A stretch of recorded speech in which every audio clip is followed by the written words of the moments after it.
My name is Aliana, and I'm 42 years old. The last time I saw my stepmother, she told me, "You don't belong in this family." Years later, I was called into a courtroom where she suddenly needed me to speak the truth. What happened there changed everything. Tell me where you're watching from in the comments, and subscribe for more stories about family drama, quiet revenge, and emotional courage.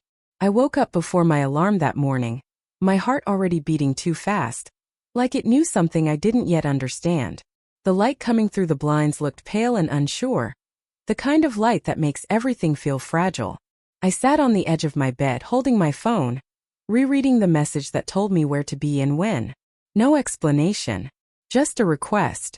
I hadn't heard my stepmother's name spoken in years, yet somehow she was already in my thoughts again, heavy and unwelcome. The courthouse stood downtown, plain and gray, the kind of building people drive past without thinking about what happens inside. I parked across the street and stayed in my car longer than I needed to. My hands rested on the steering wheel, cold and stiff. I told myself I was only there to answer questions, nothing more.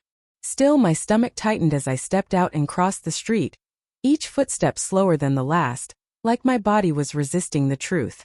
Inside, the air smelled faintly of old paper and floor cleaner. Shoes echoed against tile floors, sharp and impatient. I checked in at the desk and was told to wait. No warmth in the voice, just routine. I sat on a hard bench, folding my coat over my lap, trying to steady my breathing. People passed by, strangers carrying their own worries. None of them knew why my chest felt so tight or why my throat burned without tears. Then I heard her voice. Not loud, not angry, just familiar. It slid through the hallway and landed straight in my chest. I didn't need to turn my head to know it was her. My stepmother always spoke with the kind of confidence that filled a room, even when she was wrong. My body reacted before my mind could. My shoulders stiffened. My jaw clenched. Years disappeared in that moment, and I was no longer 42. I was the girl she pushed aside. I kept my eyes forward, staring at a small crack in the wall across from me. My heart raced, not with fear but with something sharper. I reminded myself that I wasn't there to confront her.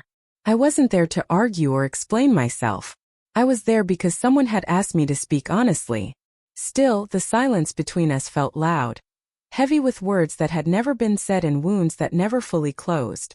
A clerk opened a door and called my name. Hearing it spoken out loud startled me. I stood up too fast, nearly dropping my coat. My legs felt unsteady, like they weren't sure they wanted to carry me forward. I followed the clerk down a narrow hallway, my footsteps echoing again. Only now they sounded distant, like they belonged to someone else. I wondered if my stepmother was watching me walk away. The room I was led into was small and quiet. A table, a chair, a pitcher of water. I sat down and folded my hands together, noticing how pale my fingers looked. I had answered questions before. Work meetings, school conferences, doctor visits. None of those moments felt like this. This felt like standing at the edge of something old and unfinished, something that could not be undone once I spoke. As I waited, my mind drifted to the last morning I spent in her house. The way the kitchen smelled like coffee and toast. The way she didn't look at me when she spoke. I shook my head slightly, forcing myself back to the present. Today wasn't about memory alone. It was about truth. About saying things out loud that had lived too long inside me, quiet and heavy. A man entered the room and introduced himself calmly. His voice was steady, practiced. He explained why I was there, careful and direct. I listened without interrupting, nodding when needed. Each word made the situation clearer, sharper. My role mattered. Not because I was important but because I was honest. That thought surprised me. For years I believed my place in that family meant nothing. When he finished, he asked if I understood. I said yes, though my voice sounded thinner than I expected. I reached for the water, taking a slow sip, buying myself a second to breathe. My reflection in the glass looked tired but focused. Older, maybe wiser. I realized I wasn't shaking anymore. Something inside me had settled, like it finally accepted why I was there. Waiting alone again, I noticed the quiet. Not the tense kind from the hallway, but a calmer silence. I thought about how far I had come without any help from her. How many mornings I had faced alone. This was just another one. Different, yes. Heavy, yes. But not impossible. I straightened my back in the chair, feeling a small sense of control return. When the door opened again, I stood without hesitation. Whatever questions were coming, I would answer them truthfully. Not to hurt anyone. Not to protect anyone. Just to speak clearly without fear. As I stepped forward, I understood something I hadn't before. This morning wasn't about being called back into her world. It was about finally stepping fully into my own. I followed her voice back in my memory as I stood there that morning, steady on my feet, knowing exactly where it all began. The memory didn't rush in. It unfolded slowly, like a door opening that had never fully closed. I was 17 that day, old enough to understand words, young enough to believe them without question. The house was quiet in the way it gets after someone important is gone, when sounds feel out of place and every movement seems too loud. It was only a few months after my father passed. The room still held his presence. His jacket hung by the door. His coffee mug sat on the counter, chipped on the rim. I used to pause there in the mornings, holding it for a moment before putting it back like it might still be warm. That morning I was standing at the kitchen sink, washing a single plate, when I felt her behind me. She didn't clear her throat. She didn't say my name. She simply spoke, as if she had rehearsed it. "We need to talk," she said. Her tone wasn't sharp. That's what made it worse. Calm words can cut deeper when they come without warning. I turned around, drying my hands on a towel that already felt damp. She stood with her arms crossed, leaning against the counter, eyes focused somewhere past my shoulder. She wasn't angry. She was decided. She told me we couldn't keep living like this. She said things had changed. She mentioned bills, space, stress. Each word landed softly, but together they built a wall I could already feel closing in. I nodded as if I understood, even though my chest felt tight. I waited for her to say something hopeful, something temporary. She didn't. Then she looked at me. Really looked. Her eyes were steady, almost kind, which somehow made the next words hurt more. "You don't belong in this family anymore," she said. Not loudly, not cruelly. Just plainly, like she was stating a fact that had been obvious all along. I remember the hum of the refrigerator behind her, the faint ticking of the clock on the wall, ordinary sounds filling the space where my voice should have been. I opened my mouth but nothing came out. My mind raced through 100 thoughts, each one bumping into the next. I wanted to ask what I had done wrong. I wanted to remind her I was still the same girl who lived there yesterday. Instead, I stood still. She continued speaking, explaining herself in careful sentences. She said she needed to think about her future, about what was best for her. She said I was almost grown, that I could handle more than I thought. I watched her lips move, but the words blurred together. All I heard was that I was no longer wanted, that whatever place I had believed was mine had quietly been taken away. I tried to speak then. My voice came out small, unfamiliar. I asked where I was supposed to go. She paused just for a second. That pause said more than any answer. She suggested a relative I barely knew. She mentioned options without committing to any of them. Each suggestion felt like another step away from the life I thought I had. The room felt colder though the heat was on. I wrapped my arms around myself, realizing I hadn't sat down once since the conversation began. I was afraid that if I did, I wouldn't be able to stand back up. She noticed, I think, but didn't offer a chair. Her focus was already shifting, moving forward without me. After she finished speaking, she waited. Not for my response, but for my acceptance. When I didn't say anything, she sighed softly, like someone tired of holding a heavy bag. "I hope you understand," she said. I nodded even though I didn't. I nodded because it felt easier than arguing, easier than begging. I went to my room after that. The door closed behind me with a click that sounded final. I sat on my bed, staring at the walls covered with photos I hadn't taken down yet. School pictures. A snapshot of my dad and me at a county fair. I realized then how quickly a place can stop feeling safe.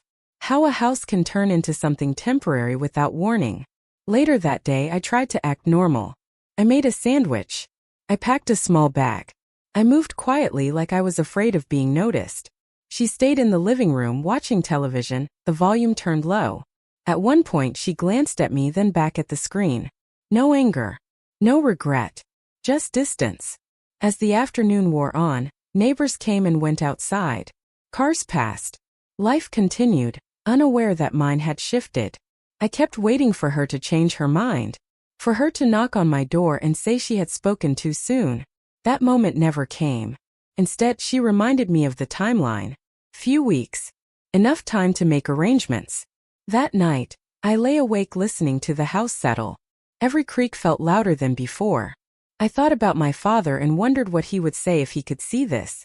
I imagined him standing in the doorway, telling her to stop. The image hurt, but it also gave me a strange sense of comfort. It reminded me that someone had once chosen me. The days that followed were awkward and quiet. She avoided long conversations. I avoided common spaces. We moved around each other carefully, like strangers sharing a waiting room. I started spending more time outside, walking the neighborhood, sitting on library steps, trying to stretch the hours away from the house. Each step felt like practice for leaving. One afternoon, I overheard her on the phone. She spoke in low tones, explaining the situation to someone else. Hearing my life discussed without me made my stomach turn. She used my name once briefly, like a detail she had to include. I realized then how easy it was for her to detach. How long she might have been preparing for this moment. The final conversation came sooner than I expected. She stood in the doorway of my room, arms folded again, posture firm. She reminded me of the date. She told me she hoped things would work out for me. Her words were polite, almost rehearsed. I nodded again because that was what I had learned to do. When she left, I sat on my bed and let myself feel it fully for the first time. The sadness, the confusion, the quiet anger that came from being dismissed so easily. I didn't cry loudly. I cried the way you do when you don't want anyone to hear. Into a pillow. Into your own hands. That was the day I learned how quickly belonging can be taken away. How words, spoken calmly, can change the shape of your future. Standing there years later in that courthouse hallway, I understood something I hadn't back then. That moment didn't define my worth, but it did shape my strength. That understanding stayed with me as I stepped out into the world on my own, carrying everything I owned in 2 worn bags, and a heart that felt heavier than both. The morning I left, the air was cool and quiet. No one stood at the door to watch me go. No one asked if I was ready. I walked down the driveway without looking back, afraid that if I did, I might stop. The first place I landed was a small room rented from a woman who barely knew my name. The walls were thin, the carpet smelled faintly of old detergent, and the bed creaked every time I shifted. Still, it was mine, at least for now. I learned quickly how expensive independence could be. Rent came faster than expected. Groceries vanished within days. Every dollar mattered, and mistakes followed me longer than they used to. I found my first job at a diner off the highway. The manager looked at my application, then at my face, and asked if I could start the next morning. I nodded without hesitation. The hours were long, the tips uneven, but the routine gave me something solid to hold on to. I learned how to smile even when my feet hurt, and how to listen when customers needed to talk more than they needed food. There were nights I came home so tired I forgot to eat. I would sit on the edge of the bed, shoes still on, listening to the hum of traffic outside. In those quiet moments, loneliness crept in. Not the dramatic kind, the steady kind that settles into your chest and reminds you that no one is waiting for you anywhere. Bills became my constant companion. Envelopes stacked on the small table by the door, each one demanding attention. I made lists. I learned to budget. I learned which meals could stretch for days. I also learned how easily fear can slip in when there is no backup plan. No one to call. No one to catch you if you fall. One afternoon, the woman I rented from knocked on my door to remind me the rent was due early that month. Her voice was firm but not unkind. I thanked her and closed the door, leaning against it for a moment. My paycheck wouldn't arrive for another 2 days. I counted my cash 3 times, hoping the numbers would change. They didn't. That evening, I picked up an extra shift without being asked. My body protested, but my mind stayed focused. I served coffee, wiped counters, and ignored the ache in my shoulders. When my shift ended, the manager handed me my tips and gave a short nod. It wasn't praise, but it felt like acknowledgement. I walked home under streetlights, the envelope of cash tucked safely in my pocket. Trust didn't come easily during those years. I kept conversations light and guarded. When coworkers talked about their families, I listened without joining in. It felt safer to stay quiet than to explain something that still didn't make sense to me. I told myself I didn't need anyone. That independence meant isolation. It took time to realize those two things weren't the same. There were small kindnesses along the way. A coworker who showed me how to fix a leaky sink. A regular customer who left an extra tip with a note that said, "Keep going." Moments like those surprised me. They didn't erase the hurt, but they softened it, reminding me that support didn't always come from where you expected. I moved again after a year, this time into a shared apartment closer to work. The place was cramped and loud, but it cut my commute in half. I learned how to live alongside strangers, how to set boundaries, how to speak up when something wasn't right. Each lesson felt hard-earned, carved out of mistakes and late-night worries. There were setbacks. A missed payment. A broken phone. A week when everything seemed to go wrong at once. During those moments, I would sit on my bed and breathe slowly, reminding myself that I had handled worse. That I was still standing. That no one could send me away from my own life now. I started taking night classes at a community center, unsure of what I wanted but certain I needed more options. Sitting in a classroom again felt strange at first. I was older than some students, more tired than most. Still, I listened, took notes, asked questions. Learning became a quiet form of hope. One evening after class, a woman named Linda struck up a conversation with me. She talked about her kids, her job, her plans. I listened, then shared a small piece of my story. She didn't interrupt or offer advice. She just nodded and said, "That sounds hard." Those 3 words stayed with me longer than she probably knew. Work, classes, sleep. That became my rhythm. Life didn't suddenly improve, but it stabilized. I began to recognize my own strength, not as something dramatic but as something steady. I paid my bills on time. I showed up. I kept going even when no one was watching. There were days I missed the idea of family more than the reality of it. Holidays were the hardest. I worked extra shifts, volunteered, found ways to stay busy. I told myself that traditions could be built, not just inherited. It was a comforting thought, even if it felt far away. Slowly, my fear of the future eased. Not because everything was perfect, but because I trusted myself more. I had survived without a safety net. I had learned how to land on my feet. That knowledge settled into me, quiet but powerful. Years passed like that, marked by small victories and quiet losses. I didn't become fearless. I became capable. And somewhere along the way, standing alone stopped feeling like punishment. It started to feel like proof. And somewhere along the way, standing alone stopped feeling like punishment. It started to feel like proof. That thought stayed with me as the courthouse door opened again and a clerk asked me to follow her. The hallway felt narrower than before. The lights brighter. Like everything was designed to keep you alert. My steps were calm, but my chest felt tight. This wasn't about survival anymore. This was about speaking clearly after years of being quiet. The room we entered was larger than the one before. Wooden benches lined the walls. Papers were stacked neatly on a long table. The air carried a faint smell of dust and coffee. I took the seat I was shown, folding my hands together the same way I had earlier, only now they were steady. I reminded myself why I was there. Not for approval. Not for apology. Just for honesty. When my stepmother entered, I didn't look away. She seemed smaller than I remembered. Her posture was still firm, but her eyes moved quickly, scanning the room. For a moment, something flickered across her face. Recognition, maybe. Or surprise.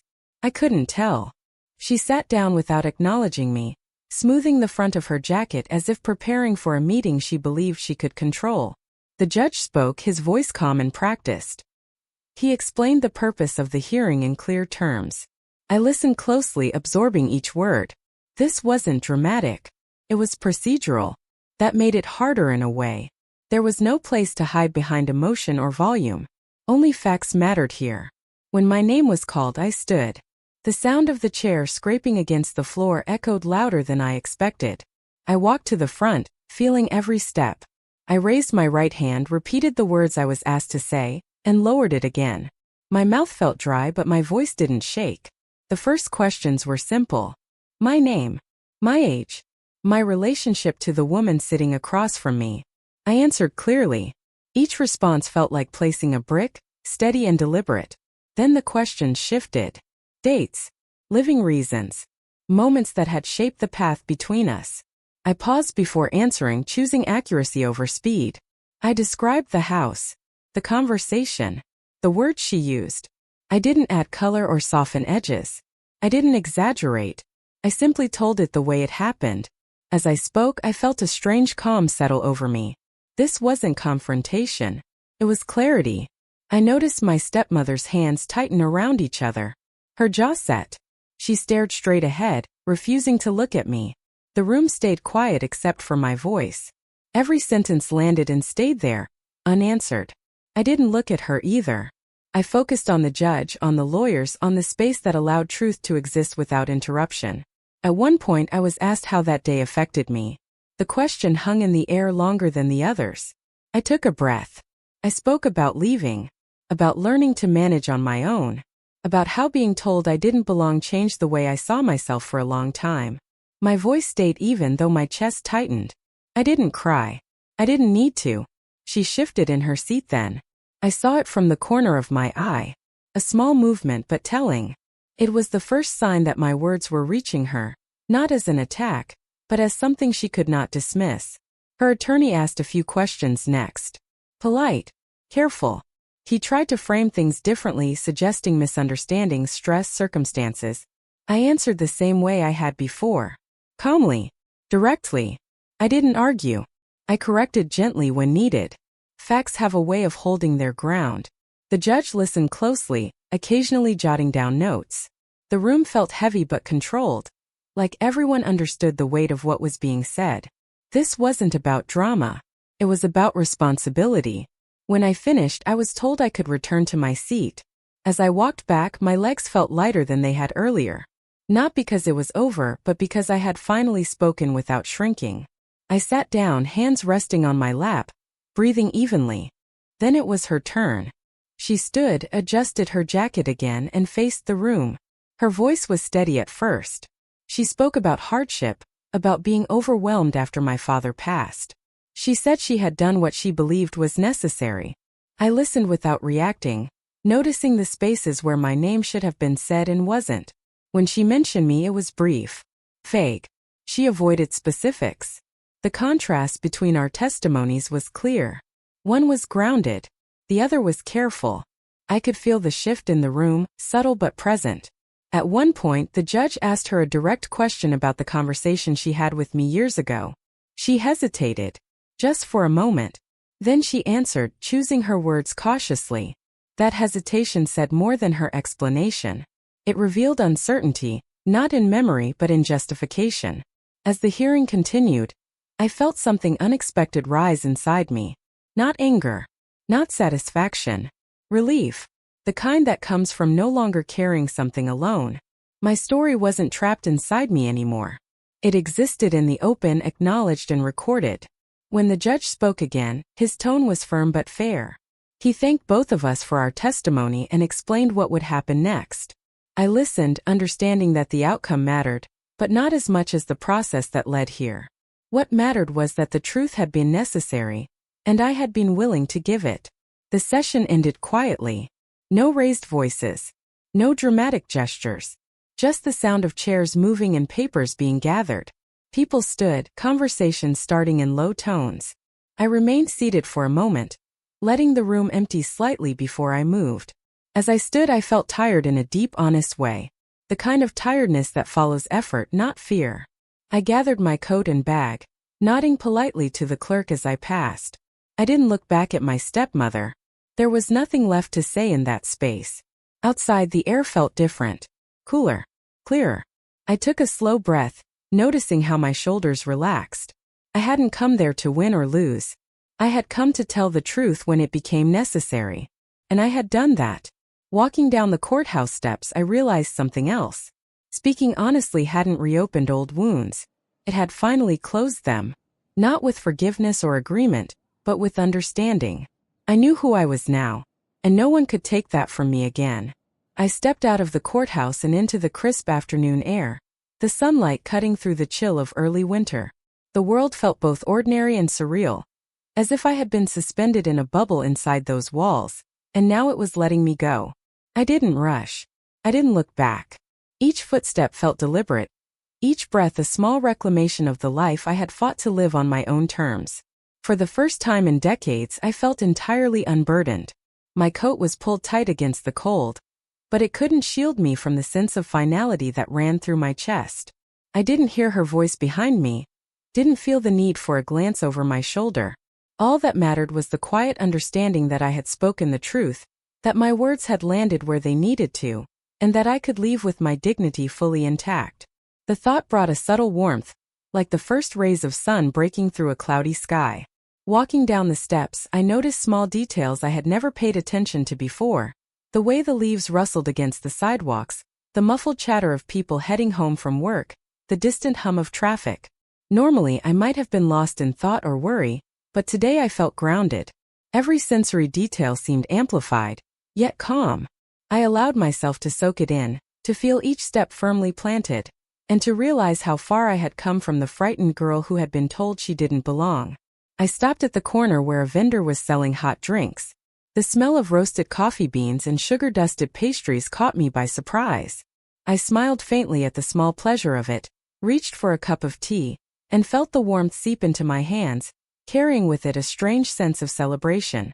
No one was clapping, no one was watching, but I acknowledged myself.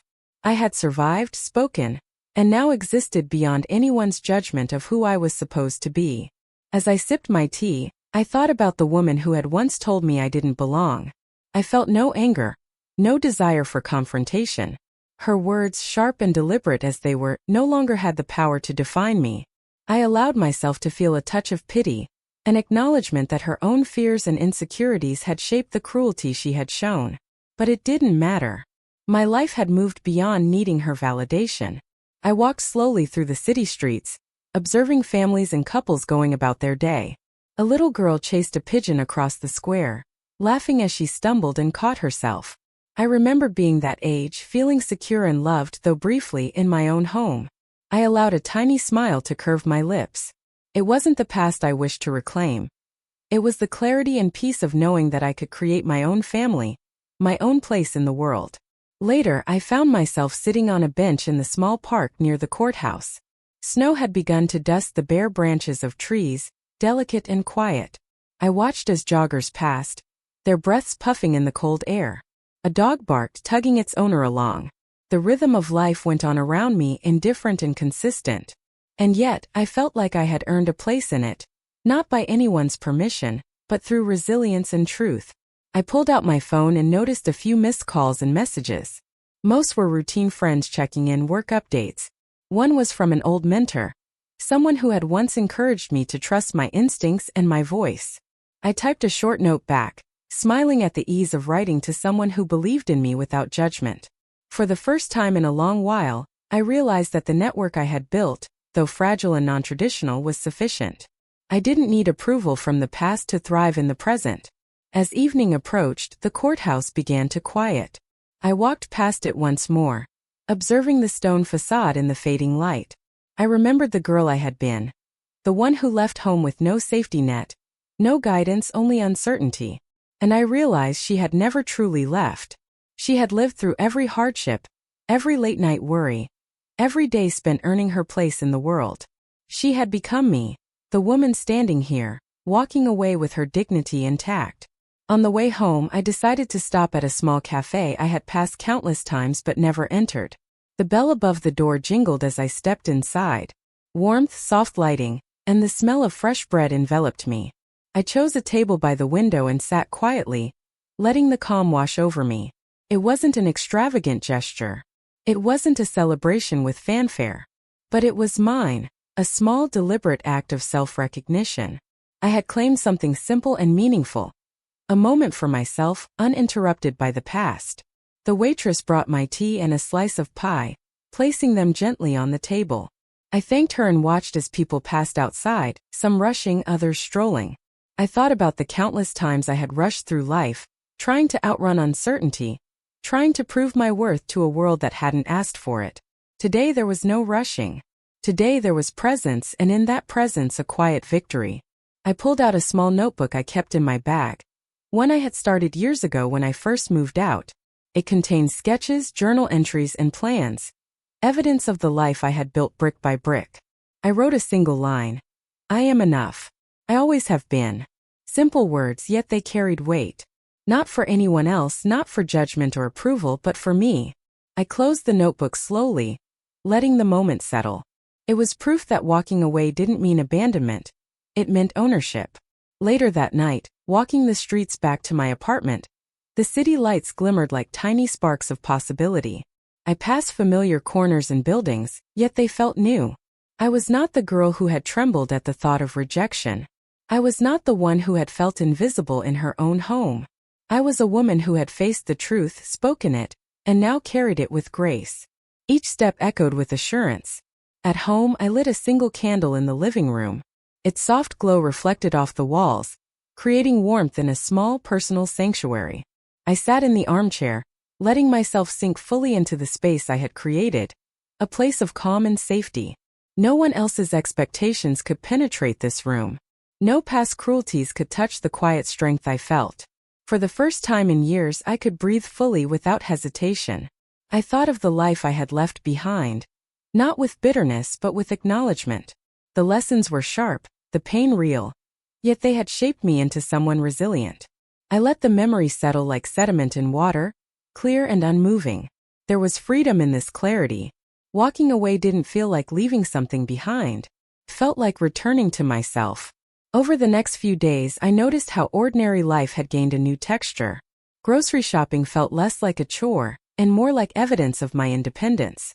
Paying bills didn't sting as it once did. Even laundry became a small ritual of self-sufficiency.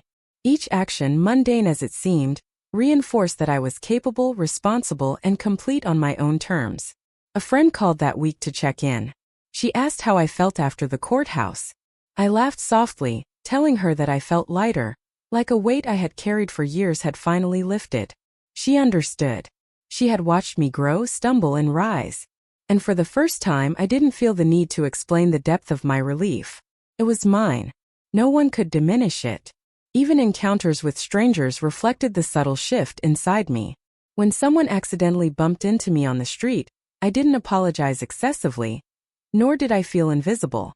I asserted myself gently, with calm confidence. The world had always moved around me. Now I moved within it, unshaken and deliberate. The week drew to a close with a quiet Saturday morning. I sat by the window, a cup of tea steaming between my hands, watching the world stir awake. I considered the arc of my life, the distance traveled from a girl told she didn't belong, to a woman fully present in her own existence. Gratitude mingled with pride. Not the loud public kind. The private, intimate kind that is harder to earn and sweeter to savor. I realized that dignity is not something handed down. It's claimed. It's earned through quiet persistence, through facing truths when it's difficult, through refusing to let someone else define your worth. I had done that. Step by step, word by word, day by day. The courtroom had been the stage, but my life had been the training ground. My victory wasn't in shocking her. It was in standing fully unshaken, and walking away with my head held high. That evening I wrote a note to myself. You survived. You spoke. You walked away, whole and undiminished. It was a reminder for hard days yet to come, for moments when the past tried to creep back in. But tonight it was enough to simply sit in the room I had built, with the knowledge that no one could take this sense of self away. I was mine. Fully. Absolutely. The next morning I stepped outside again, feeling the crisp air fill my lungs. Life was quiet and steady, but it pulsed with possibility. I didn't need anyone else's permission. I didn't need validation from the past. My journey had been mine alone, and in walking away I had finally arrived. I was not just surviving. I was living. With clarity. With strength. And above all with dignity.